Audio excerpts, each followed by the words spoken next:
ሰላም ጤና ይስጥልን። እንዴት አደራችሁ? የማለዳ መረጃዎችን በዝርዝር ወደ እናንተ ማድረስም ጀመርን። በቅድሚያም አርዕስተ ዜና።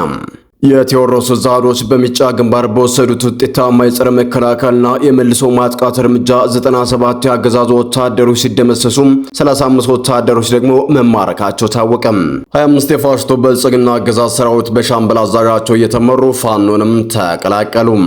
የብልጽግና መከላከያ ሰራዊት 11ኛ 203ኛ ኮር 83ኛ ክፍለ ጦር 25 አባላቶችን ከነሙሉ ትጥቃቸው በሻምበል አዛዣቸው እየተመሩ ምኒልክ ዕዝ ልጅ ኢያሱ ኮር 23ኛ ክፍለ ጦርንም ተቀላቅለዋል። እነኚህና መሰል መረጃዎችን በዝርዝር ወደ እናንተም የምናደርስ ይሆናል።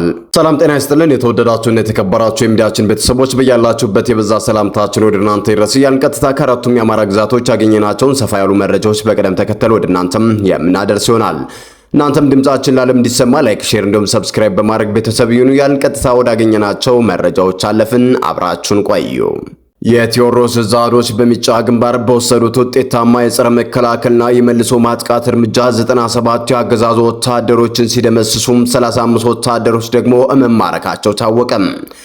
በተጋድሎ ፋኖ ሙትና ቁስለኛ ካደረጋቸው በተጨማሪ አንድ ብሬንና 52 ክላሽንኮቭ መሳሪያ እንዲሁም 2 አይኮም መገናኛ ሬዲዮን ማርኮም ታጥቋል። የተካሄደው ውጊያ የጨበጣ ውጊያ ሲሆን በዚህም ፋኖ በትላልቅ የጦር ልሂቃን እየተመራ የጠላትን አከርካሪ በመስበር አንጸባራቂ ድሎችን ማስመዝገብ ችሏል። በሌላ መረጃ የፋሽስቱ ብልጽግና አገዛዝ ሰራዊት በሻምበል አዛዣቸው እየተመሩ ፋኖን ተቀላቀሉ። የብልጽግናው መከላከያ ሰራዊት 11ኛ 203ኛ ኮር 83ኛ ክፍለ ጦር 25 አባላቶቹን ከነሙሉ ትጥቃቸው በሻምበል አዛዣቸው እየተመሩ ምኒልክ ዕዝ ልጅ ኢያሱ ኮር 23ኛ ክፍለ ጦርንም ተቀላቅለዋል። የብልጽግናው አገዛዝ ያለ ጦርነት መኖር እንደማይችልና አሁንም በኢትዮጵያውያን መካከል ደም አፋሳሽ ጦርነት ለማካሄድ ዝግጅት መጨረሱን ተከትሎ ሰራዊቱ እየፈረሰ ፋኖንም እየተቀላቀለም ይገኛል። ከዚህ ጋር ተያይዞም በርካታ የብልጽግና ጥምር ሰራዊት እየፈረሰም ፋኖን እየተቀላቀለ ያለ ሲሆን ደቡብ ወሎ ዞን እየተንቀሳቀሰ ያለው 11ኛ 203ኛ ኮር 83ኛ ክፍለ ጦር የሰራዊቱ አባላት ክፍላቸው ውጊያ እያደረገ ባለበት ሁኔታ ተደራጅተው ወደ ኋላ በመውጣት ከነሙሉ ትጥቃቸው ፋኖንም ተቀላቅለዋል።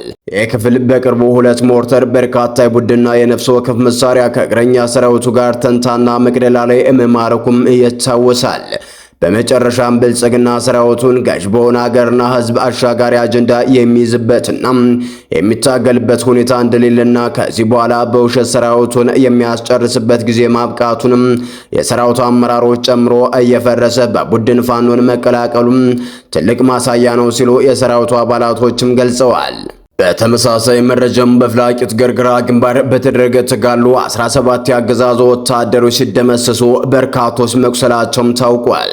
በውጊያው የጠላት ብልጽግና ኃይል በፋኖ ተቆርጦ ከባድ የሰብአዊና ቁሳዊ ኪሳራ የተከናነበም ሲሆን በአንጻሩ ፋኖ ከ15 በላይ ክላሽንኮቭ መሳሪያዎችን ከመማረክ አልፎ ቁልፍ ወታደራዊ ስፍራዎችን በቁጥጥር ስር ማስገባቱንም ሚዲያችንም ለማረጋገጥም ችሏል። ሞትና ቁስለኛ ከመሆን የተረፉት ቀሪ የጠላት ኃይሎች የያዙትን ከባድና የቡድን መሳሪያ የውር ድንበራቸውን እየተኳሱም ወደ ፍላቂት ገርገራ ከተማ የሸሹ ሲሆን የእናንተ ወገኖች ናቸው የመቱን በሚልም በከተማዋ በርካታ ንጹሃኖችን መደብደባቸውም ታውቋል። በክቡር ሰማዕቱ አርበኛ ማንዴላ እያዩ ስም በታወጀው ዘመቻ ከደጎማ ወደ ዛንትራ ቀበሌ ሲንቀሳቀስ በነበረ የጠላት ኃይል ላይ በተፈጸመ የቆረጣ ማጥቃት 25 ወታደሮች ሲደመሰሱ በርካቶች ደግሞ መቁሰላቸውም ታውቋል። አማራዊ የጦር ብልሃትን ከሽምቅ ሳይንሳዊ ጋር የተዋሃደ ነው በተባለው በዚህ የቆረጣ ማጥቃት የፋኖ አቅም ምን ያክል ጠንካራና በትንሽ የሰው ኃይል ትላልቅ ግዳጆችን በስኬት የሚወጣ መሆኑንም ያስመሰከረ መሆኑን በጋድ የታየበት ሲሆን በአንጻሩ ደግሞ የአገዛዙ ኃይል የሚሰነዘርበትን ጥቃት ተከትሎም ራሱን ማዳን የማይችልበት ደረጃ ላይ መድረሱንም አሳይቷል ተብሏል። ቆረጣ ጥቃቱን ተከትሎ ለገዛ ወደ ቀጠናው ከገባው ተጨማሪ የጠላት ኃይል ጋር ከባድ የጨለማ የጨበጣ ውጊያ ያደረገው ፋኖ በዚህ ያለ አንዳች ኪሳራ የጠላትን አከርካሪ መስበሩ ነው የሚዲያችን የቀጠናው ዘጋቢዎች ለማረጋገጥም የቻለችው።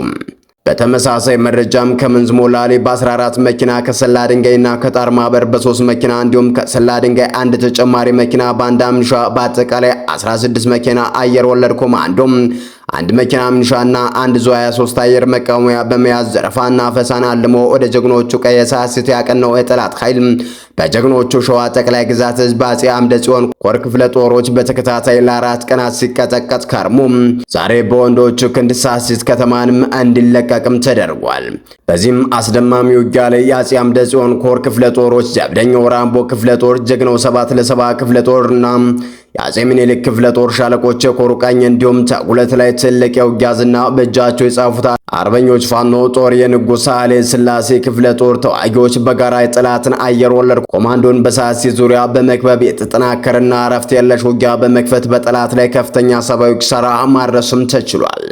በዚህም የጀግኖቹ ጠንካራና የተናበበ ጥቃት ጠላት ከ72 በላይ ጨፍጫፊ ኃይሉ ቁስለኛ ሲሆንበትም 2 ሚኒሻዎችን ጨምሮ ከ44 በላይ የአየር ወለድ ኮማንዶች ደግሞ በጀግኖቹ ጥይት እስከ ወዲያኛውም ተሸኝተዋል።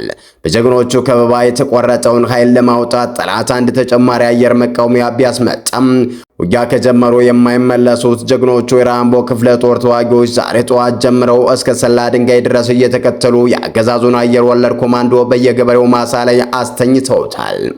አንበሳዎቹ ዛሬ ለወገን አስደማሚ የሆነ ለጠላት ደግሞ እጅጉን ግራ የሚያጋባ ውጊያ በማድረግ ታሪካዊቱን ሳሲት ከተማን ድጋሚ መቆጣጠርም ችለዋል። በተመሳሳይ መረጃም ወደ ውጭ መረጃዎች እናልፋለን። እስራኤል በቤይሩትና በቴህራን ላይ የምታካሄደውን የቦምብ ጥቃት አጠናክራ በቀጠለችበት ወቅት አሜሪካ በኢራን ላይ የምታሳርፈው የጥቃት ኃይል በከፍተኛ ሁኔታ እንደሚጨምርም አስታውቃለች። ዶናልድ ትራምፕ በዋይት ሃውስ በተካሄደው አንድ ዝግጅት ላይ እንደተናገሩት አሜሪካ የኢራንን የድሮንና የሚሳኤል ስርዓቶች በየሰዓቱ እየመታች ሲሆን የእስራኤል ጦር አዛዥ በበኩላቸው ሀገሪቱ ወደ ቀጣዩ ጦርነት ምዕራፍ እየተሸጋገረች መሆኑንም ገልጸዋል። የአሜሪካና የእስራኤል ጥቃት በኢራን ላይ ለ7 ቀን በቀጠለው በዚህ ወቅትም የኢራን ነዋሪዎች ለቢቢሲ በሰጡት ቃለ ሕይወትም እጅግ አድካሚ እንደሆነችና ወጥመድ ውስጥ እንደገቡ እንደሚሰማቸውም ተናግረዋል። አንድ ነዋሪም ጥቃቱ ቤቱን በሚያናውጥበት ወቅትም ሁኔታው እጅግ አስፈሪ እንደሆነም ጠቅሷል። በሌላ በኩል የተባበሩት አረብ ኤሚሬትስ 6 የኢራን ሚሳኤሎችንና 131 ድሮኖችን ማክሸፏን ተከትሎም የሀገሪቱ የሀገር ውስጥ ጉዳይ ሚኒስቴር ነዋሪዎች መጠለያ እንዲፈልጉ የሚያሳስብ የአስቸኳይ ጊዜ ማስጠንቀቂያ አውጥተዋል። የዩናይትድ ኪንግደም ጠቅላይ ሚኒስትር ሰር ኬር ስታርመርም 4 ተዋጊ ጀቶችን ወደ ኳታር እንደሚልኩም አስታውቋል። ሰላም ጤና ይስጥልን። የተወደዳችሁና የተከበራችሁ የሚዲያችን ቤተሰቦች ለሰዓቱ የነበሩን መረጃዎች እነዚህን ይመስሉ ነበር። በሌላ መረጃዎች እስከምንገናኝ በያላችሁበት ሰላም ቆዩልን።